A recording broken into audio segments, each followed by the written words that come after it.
Hi guys, welcome back to my YouTube channel. Guys, 31 दिसंबर 2022 को आपके असेसमेंट ईयर 2022-23 की लास्ट डेट फिनिश हो चुकी है।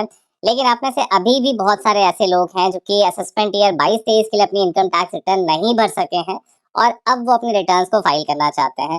तो क्या ऐसा पॉसिबल है? The answer is absolutely yes. आप इस रिटर्न को अभी भी फाइल कर सकते हैं। लास्ट डेट ऑल्दो जा चुकी है, स्टिल आप इसकी फाइलिंग कर सकते हैं और इसको आप फाइल कर सकते हैं थ्रू ITR-U। तो चलिए वीडियो को स्टार्ट करते हैं। सबसे पहले आपको चले आना है ई फाइलिंग पोर्टल पे, जो कि है incometax.gov.in, और यहाँ पे आकर के आपको सबसे पहले करंट ईयर का आपको यूटिलिटी डाउनलोड करनी पड़ेगी, जिसके थ्रू आप ITR-U की फाइलिंग करने वाले हैं।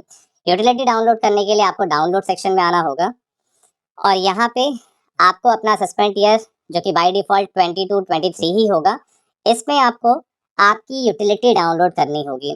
अब यूटिलिटी डाउनलोड करते टाइम पे आपको ये ध्यान देना है कि यूटिलिटी आपकी एक आपको मिलेगी कॉमन ऑफलाइन यूटिलिटी, जो आपको नहीं डाउनलोड करनी है बिकॉज इसमें आपका अभी तक ITR-U का इंटीग्रेशन नहीं हुआ है। अभी आपको डाउनलोड करना होगा। आप नीचे इसको स्क्रॉल करेंगे तो आपको सेपरेट सेपरेट फॉर्म्स दिखेंगे, ITR 1, 2, 3, 4, 5, 6, 7।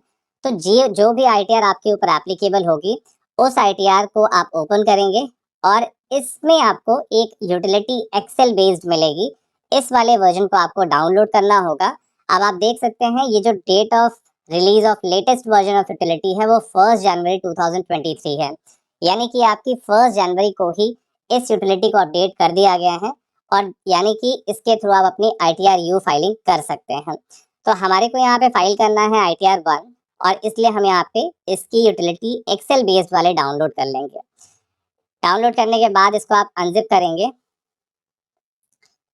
और अनजिप करने के बाद इसमें आपको एक प्रोसेस ध्यान रखना है। आपके सिस्टम्स पे यहाँ पे मैक्रो का इशू आ सकता है। आप हमेशा इसको जब भी अनजिप करेंगे, इसके बाद इसको राइट क्लिक करेंगे, शो मोर ऑप्शंस में जाएंगे, प्रॉपर्टीज, और यहाँ पे इसको आपको अनब्लॉक करना ही होगा, अदरवाइज आपकी यूटिलिटी वर्क नहीं करने वाली।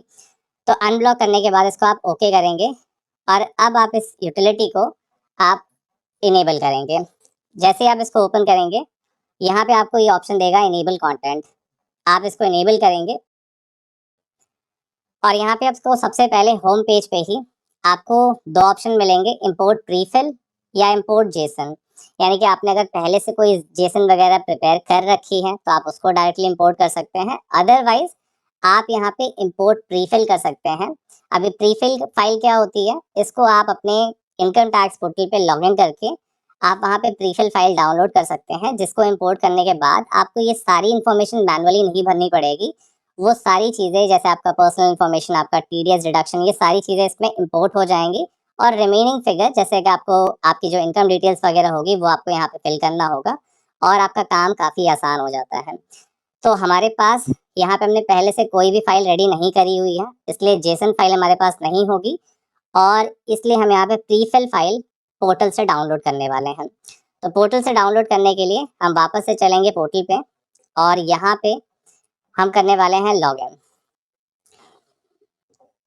लॉगिन करने के बाद आपको यहाँ पे आना है ई फाइल के अंदर, यहाँ पे इनकम टैक्स रिटर्न, और इसमें लास्ट ऑप्शन आपको मिलेगा डाउनलोड प्रीफिल डेटा।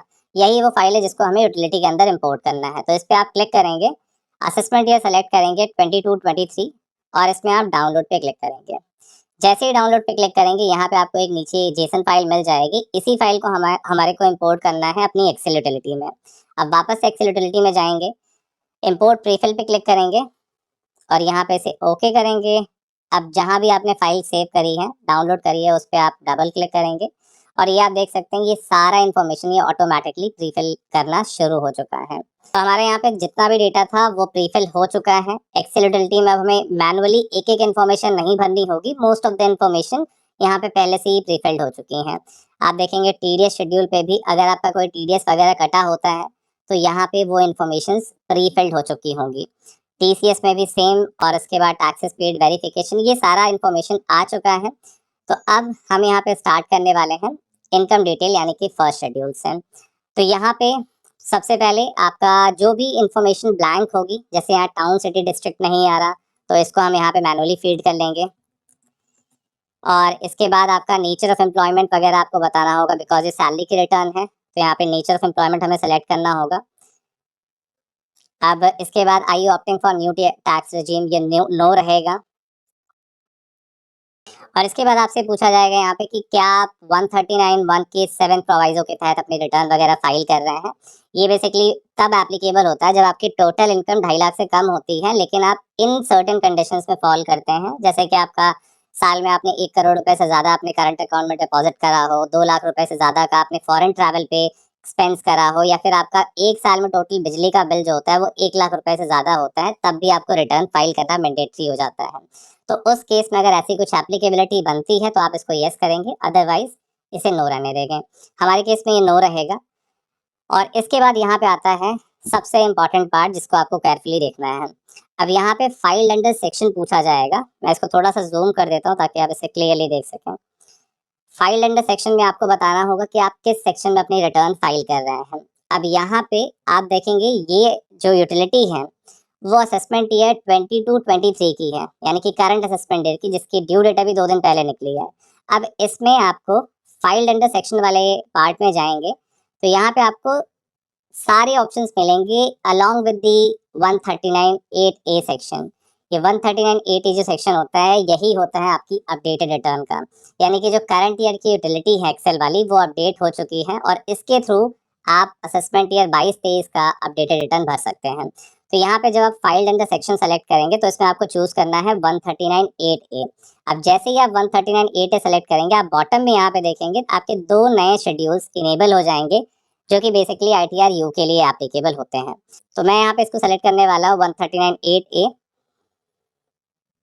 और जैसे ही हमने इसको 139(8) ए सेलेक्ट करा तो यहाँ पे आप बॉटम में देखेंगे पार्ट ए जनरल 139(8) ए और पार्ट बी ATI, ये 2 शेड्यूल्स इनेबल हो गए और ये बेसिकली आपके ITR यू फॉर्म के लिए स्पेसिफिक शेड्यूल्स होते हैं। इसके अलावा यहाँ पे आप बाकी इन्फॉर्मेशन भरेंगे कि अगर आपकी रिटर्न पहले से फाइल थी और आप ITR यू के थ्रू इसको अपडेट करना चाहते हैं, यानी कि अब आप रिटर्न रिवाइज तो नहीं कर सकते हैं, स्टिल अगर आपको कुछ करेक्शन करना होता है जो कि हमेशा अपवर्ड साइड में होगा, उसकी आप डिटेल्स ITR यू के थ्रू आप फाइल कर सकते हैं फॉर असेसमेंट ईयर 22-23 की। हमारे यहाँ पे पहले से कोई भी रिटर्न फाइल नहीं है, इसलिए ये सारी इन्फॉर्मेशन ब्लैंक रहेगी।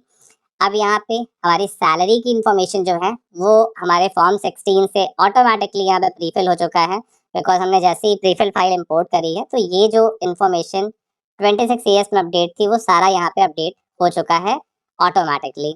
अगर आपकी सैलरी आपके 26 ईयर्स से मिसमैच पे है या फिर इसमें कोई डिफरेंस है तो आपका जो भी आपके पास करेक्ट सैलरी का फिगर होगा जो कि आपके फॉर्म 16 में मेंशन होगा, उसको आप यहाँ पे दिखाएंगे और अकॉर्डिंगली आप अपने फिगर अपडेट कर लेंगे।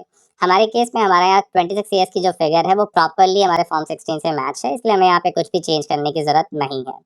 अब इसके अलावा अगर आपका कुछ आपके ऊपर एग्जेम्पशंस वगैरह एप्लीकेबल होती हैं सेक्शन 10 वाली, तो यहाँ पे आप सेलेक्ट करेंगे अपने एग्जेम्पशंस को और अकॉर्डिंगली आप एग्जेम्पशंस क्लेम करेंगे। हमारे केस में यहाँ पे कोई भी एग्जेम्पशन एप्लीकेबल नहीं होने वाली, तो इसको हम एज इट इज ब्लैंक छोड़ देंगे। इसके बाद यहाँ पे आपका आता है हाउस प्रॉपर्टी वगैरह की इनकम। अगर आपका कुछ हाउस प्रॉपर्टी का रेंटल इनकम भी आ रहा है तो उसकी डिटेल्स आप देंगे। हमारे केस में ऐसा कुछ नहीं है, इसलिए इसको हम ब्लैंक छोड़ देंगे। और यहाँ पे नीचे आता है आपका अदर सोर्सेज की इनकम। अब अदर सोर्सेज में यहाँ पे इनको एक 10 रुपए का छोटा सा कमीशन इनकम आ रहा है, जो कि प्री फिल्ड हो गया है आपके जेसन फाइल से ही। तो यहाँ पे बाय डिफॉल्ट ये एनी अदर सेलेक्टेड है, डिस्क्रिप्शन में हम लिख देंगे अदर इनकम। और सिमिलरली इनको एक और एडिशनल कमीशन इनकम आ रही है 15,000 रुपीज़ की, जिसको हम यहाँ पे वापस से अदर इनकम में दिखाएंगे और इसके लिए लास्ट वाला ऑप्शन चूज करेंगे एनी अदर। और इसके बाद हम आगे प्रोसीड करेंगे। तो यहाँ पे हमने अपनी इनकम डिटेल्स वगैरह अपडेट कर ली हैं। इसके बाद यहाँ पे इनका जितना भी PF अमाउंट कटा हुआ था इनकी सैलरी पे, वो इनकी प्रीफिल फाइल से डायरेक्टली इंपोर्ट हो चुका है और जो कि बिल्कुल करेक्ट फिगर है 28,000 रुपीज़ का। तो ये इसको हम चेंज नहीं करने वाले। आपके केस में अगर आपका कुछ भी डिडक्शंस एडिशनल होता है, ATC अगर आपका आपने ज़्यादा इन्वेस्टमेंट करा हुआ है, या फिर इनमें से अदर सेक्शंस में लाइक 80D 80DD इनमें से किसी भी सेक्शन में आपका अगर रिडक्शन होता है तो आप इसको अपडेट कर लेंगे अकॉर्डिंगली। हमारे केस में यहाँ पे कोई भी चेंजेस नहीं है, इसलिए इसको हम टोटली छोड़ देंगे। और इसके बाद अगर आपका कुछ एग्जेम्प्ट इनकम वगैरह होता है जिसको आप रिपोर्टिंग पर्पस के लिए दिखाना चाहते हैं रिटर्न में, जैसे एग्रीकल्चर इनकम वगैरह कुछ होता है, तो उसको आप यहाँ पे दिखा सकते हैं। और यहाँ पे हमने यहाँ पे पहले शेड्यूल में सारी इन्फॉर्मेशन अकॉर्डिंगली फीड कर ली है। अब हम चलेंगे नेक्स्ट शेड्यूल की तरफ, जो कि है पार्ट ए जनरल 13980। अब बेसिकली ITR-U का ये ही फॉर्म होता है जिसमें हमारे को मेंशन करना होता है कि हमारे ऊपर क्या ITR-U एप्लीकेबल होगी और इस पे हमारा कितना डिले हुआ है, क्यों फाइल हम कर रहे हैं ITR-U। तो इस फॉर्म को आप केयरफुली देखेंगे। अब यहाँ पे आपसे सबसे पहला क्वेश्चन तो आपका आधार का डिटेल पूछा जाता है। अगर आपका आधार वगैरह बन रखा हो तो आप उसका आधार नंबर डालेंगे, ऑल्दो ये इन्फॉर्मेशन मैंडेटरी नहीं है। अब इसके बाद A5 पे पूछा जाता है whether return previously filed for this suspend year, यानी कि सस्पेंड ईयर 22-23 के लिए अगर आपने पहले से एक रिटर्न डाल रखी है जिसको आप अपडेट करना चाहते हैं तो आप यहाँ पे इसको यस कर सकते हैं।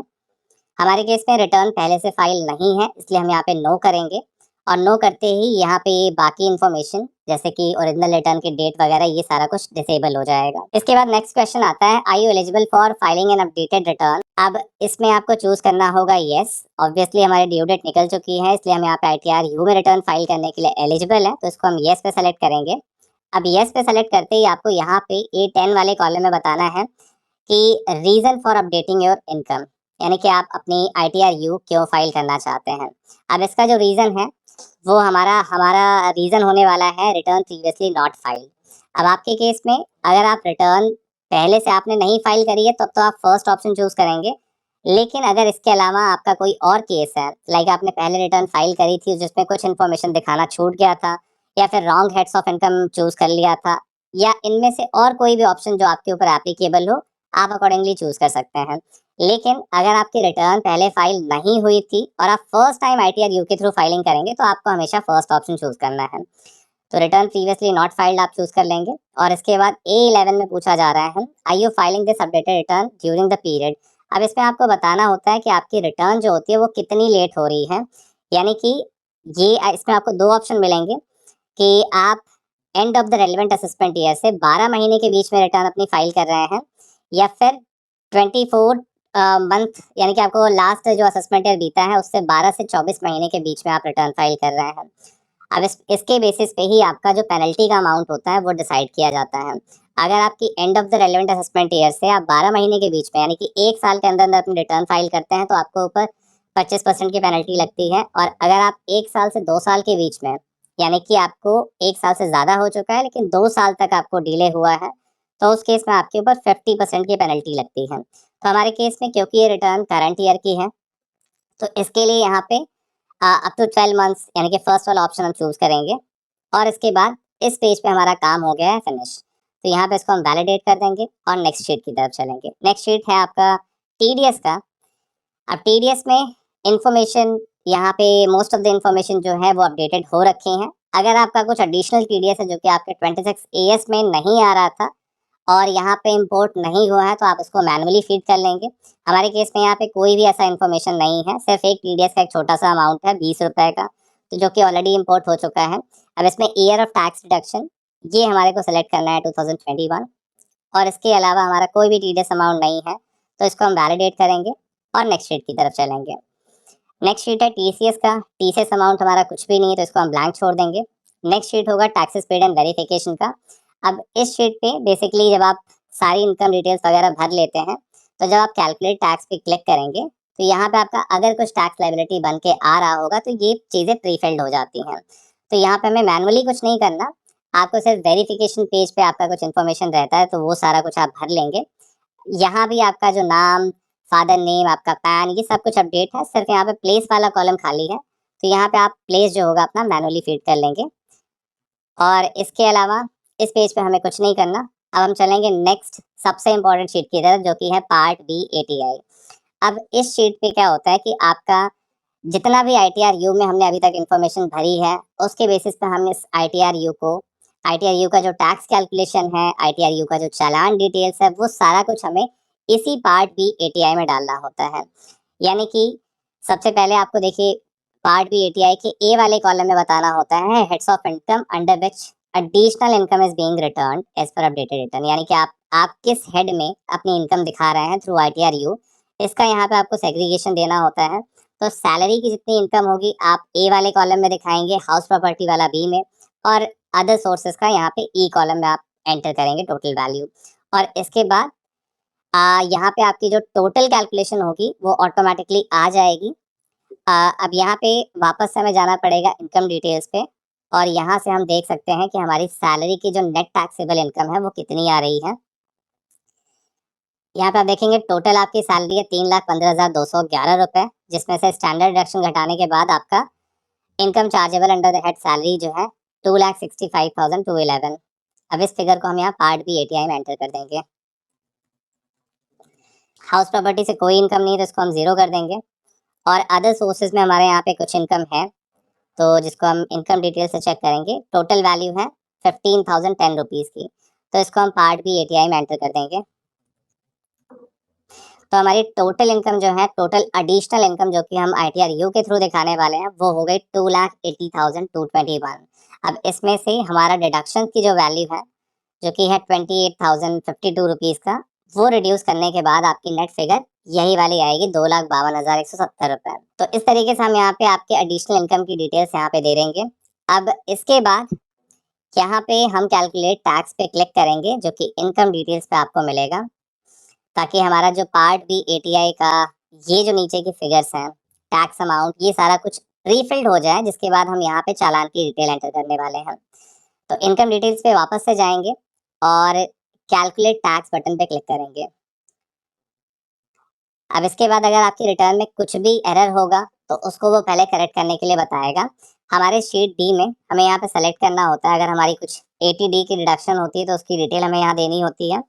हमारे केस में 80D की कोई डिडक्शन नहीं है, तो not claiming for self family select करेंगे।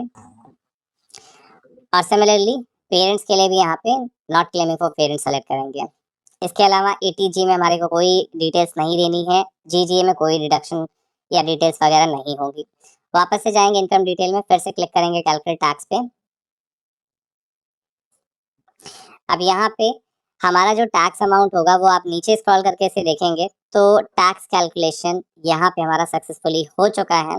और टोटल हमारा जो टैक्स का अमाउंट है वो 108 रुपीज़ का आ रहा है, जो कि रिबेट में कवर हो जाएगा। लेकिन यहाँ पे 234F की पेनल्टी लगेगी, यानी कि लेट फीस यहाँ पे अप्लाई होने वाली है 234F की 1,000 रुपीज़ की।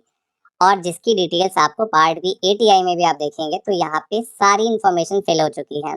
अब ये 1,000 रुपए का जो पेमेंट होगा, अब हमें इस 1,000 रुपए का टैक्स का पेमेंट करना पड़ेगा।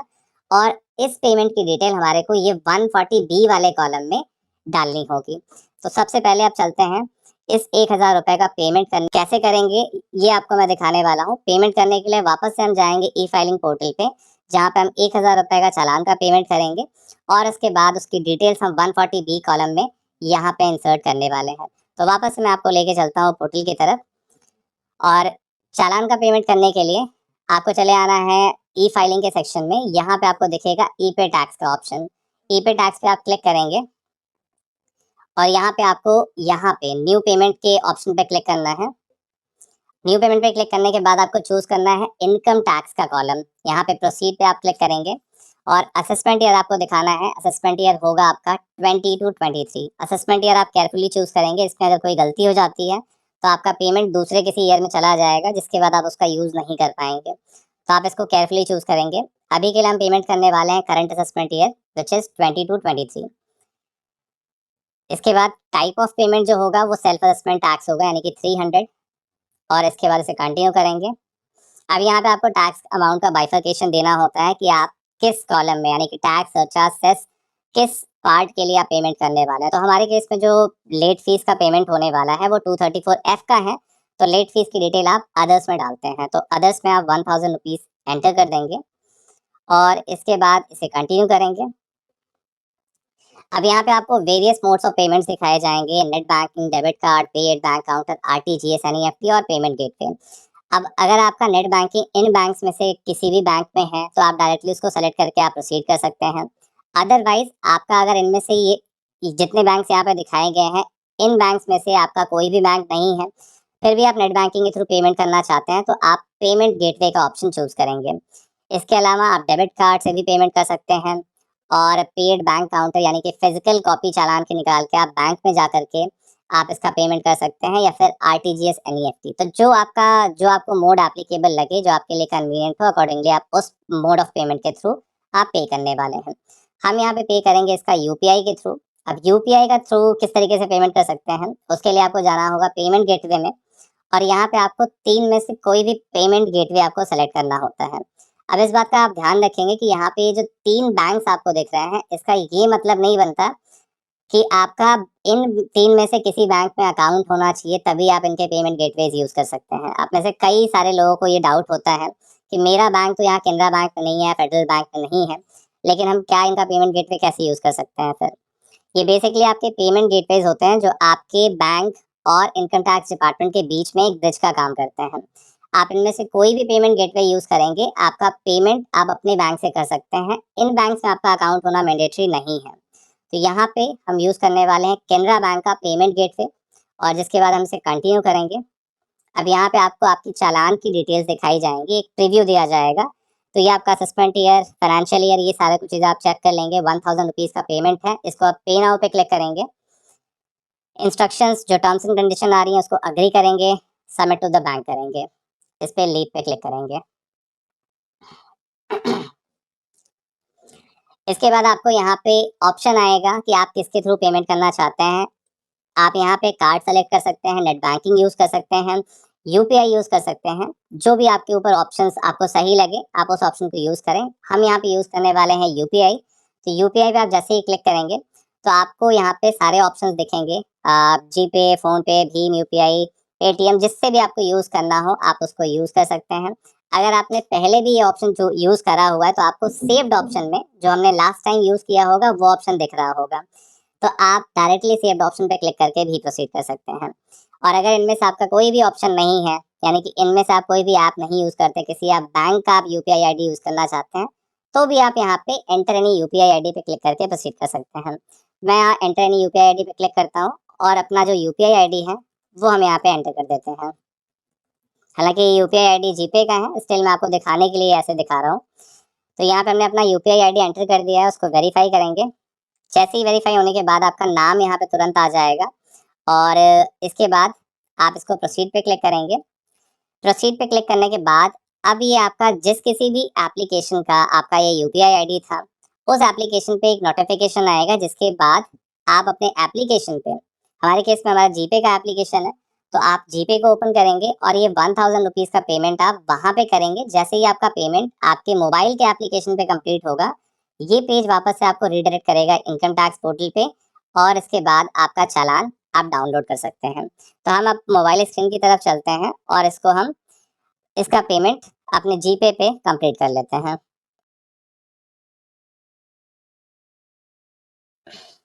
तो यहाँ हमारा मोबाइल पे पेमेंट कंप्लीट होते ही आप देख सकते हैं हमें वापस रिडायरेक्ट कर दिया गया इनकम टैक्स पोर्टल की तरफ, और यहाँ पे आपको मैसेज आ गया चालान पेमेंट इज सक्सेसफुल, यानी कि हमारा चालान का पेमेंट सक्सेसफुली कंप्लीट हो चुका है। और यहाँ पे आपको डाउनलोड का बटन दिखेगा, इस पर आप जैसे ही क्लिक करेंगे तो आप अपने चालान को डाउनलोड भी कर सकते हैं। चालान डाउनलोड करने के बाद इसको आप देखेंगे तो ये है आपका वो चालान जिसके थ्रू आपको जिसकी डिटेल्स आपको अपने एक्सेल यूटिलिटी में डालनी है, जिसके बाद हम अपनी जेसन फाइल जनरेट करके उसको हम अपलोड कर सकेंगे। तो यहाँ पे आपको आप देख सकते हैं बीएसआर कोड, चालान नंबर और डेट ऑफ पेमेंट वगैरह सब कुछ आ रहा है। अब इसकी डिटेल हमारे को वापस से डालनी है अपने एक्सेल यूटिलिटी में, जिसके बाद हम अपनी जेसन फाइल जनरेट कर सकेंगे। तो वापस से चलते हैं एक्सेल यूटिलिटी की तरफ, और आप एक बात ध्यान रखेंगे कि जो आपकी जितना भी आप पेमेंट आईटीआर यू के लिए करते हैं उसकी डिटेल हमेशा आपको सेक्शन 140 बी वाले कॉलम में डालनी होती है।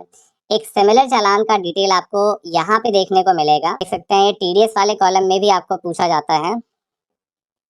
यहाँ पे आपको सेल्फ असेसमेंट टैक्स वगैरह डालने के लिए यहाँ पे बॉटम में आपको ऑप्शन मिलता है। लेकिन ये जो पेमेंट होता है ये आपने कोई एडवांस टैक्स पे किया होता है या फिर आपने नॉर्मल टैक्स पेमेंट किया होता है, मतलब आप 31 दिसंबर के पहले आपने कुछ पेमेंट किया होता तो उसकी डिटेल यहाँ डलती है। लेकिन जितना भी पेमेंट आप आईटीआर यू के लिए करेंगे उसका पेमेंट आप हमेशा 140 बी सेक्शन में एंटर करेंगे। तो यहाँ पे अब हम इसकी डिटेल डाल देंगे। तो यहाँ पे हमने चालान की डिटेल डाल दी है, और जैसे ही हमने चालान का डिटेल्स एंटर किया आप देख सकते हैं यहाँ पे टैक्स ड्यू जो आ रहा था 1000 का वो यहाँ पे रिमूव हो चुका है, और आपका जो नेट अमाउंट पेबल था वो 1000 था। Taxes paid under section 140 B ये 1000 हो गया। टैक्स ड्यू अमाउंट 0 है, और ये हमेशा 0 होना चाहिए, उसके बाद ही आप अपनी जेसन फाइल जनरेट कर सकते हैं। तो इसके बाद अब यहाँ पे हमारी सारी डिटेल्स फिल हो चुकी हैं, हर एक शेड्यूल को हमने प्रॉपरली चेक कर लिया है। तो वापस से जाएंगे हम इनकम डिटेल्स वाले टैब पे,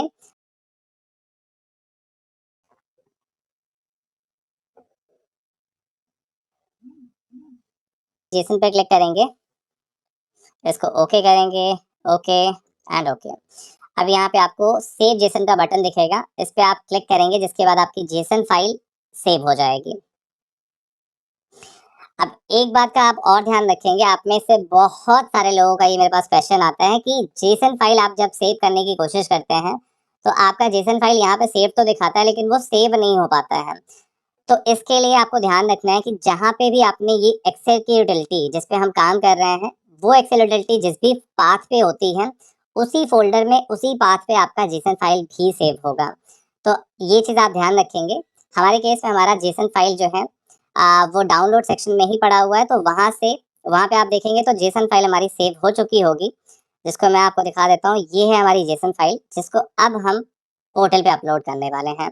यहाँ पे आपको फाइल नाउ का बटन दिखेगा, आप डायरेक्टली इस पे क्लिक करके प्रोसीड कर सकते हैं, या फिर आप ई फाइल के अंदर जाएंगे, income tax return, file income tax return, इस पे आप क्लिक करेंगे तो वापस से आप फाइलिंग वाले पेज पे आ जाएंगे। और यहाँ पे आपको चूज करना है असेसमेंट ईयर। ये होगा आपका assessment year 22-23 current assessment year. और जैसे ही आप उसको करंट असेसमेंट ईयर चूज करते हैं, फाइलिंग टाइप आपसे पूछा जाएगा। फाइलिंग टाइम आपको 3 सेक्शंस दिखेंगे, 92 CD मॉडिफाइड रिटर्न, 119 2B कॉन्डोनेशन वाला रिटर्न, और उसके बाद 139 80 अपडेटेड रिटर्न। तो आप देख सकते हैं कि पोर्टल पे ये चीज़ 1 जनवरी को ही अपडेट हो चुकी है, यानी कि 1 जनवरी के बाद कोई भी अगर फाइलिंग करना चाहता है फॉर असेसमेंट ईयर 22-23, तो वो मॉडिफाइड आपकी अपडेटेड रिटर्न को एंटर कर सकता है। तो अपडेटेड रिटर्न को आप यहाँ पे चूज करेंगे। इसके बाद आपको बताना है कि आपकी रिटर्न ऑडिटेड होने वाली है या फिर विदाउट ऑडिट वाले रिटर्न है। तो हमारे केस में हमारी जो रिटर्न है वो ITR 1 है, तो ऑडिट का कोई सवाल नहीं होता उसमें। तो यहाँ पे हम इसको नो सेलेक्ट करेंगे। इसके बाद ITR टाइप हम सेलेक्ट करेंगे ITR 1, और इसके बाद इसे कंटिन्यू करेंगे। इसके बाद अटैच फाइल पे क्लिक करेंगे, और डाउनलोड सेक्शन में जहाँ हमारी फाइल है उसको हम वापस से जाएंगे, वहाँ पे ITR 1, यहाँ पे अपना जो जेसन फाइल हमने जनरेट करा हुआ है इसको हम सेलेक्ट करेंगे।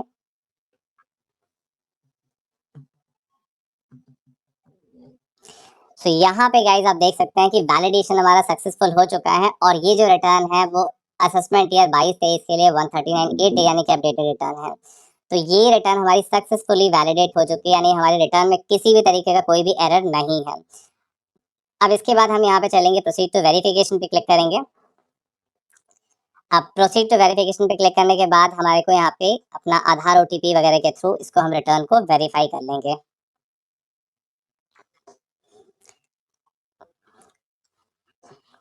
अब यहाँ पे आधार OTP एंटर करके हम इसको वैलिडेट करेंगे। OTP डालने के बाद यहाँ पे गाइस इसको वैलिडेट पे क्लिक करेंगे।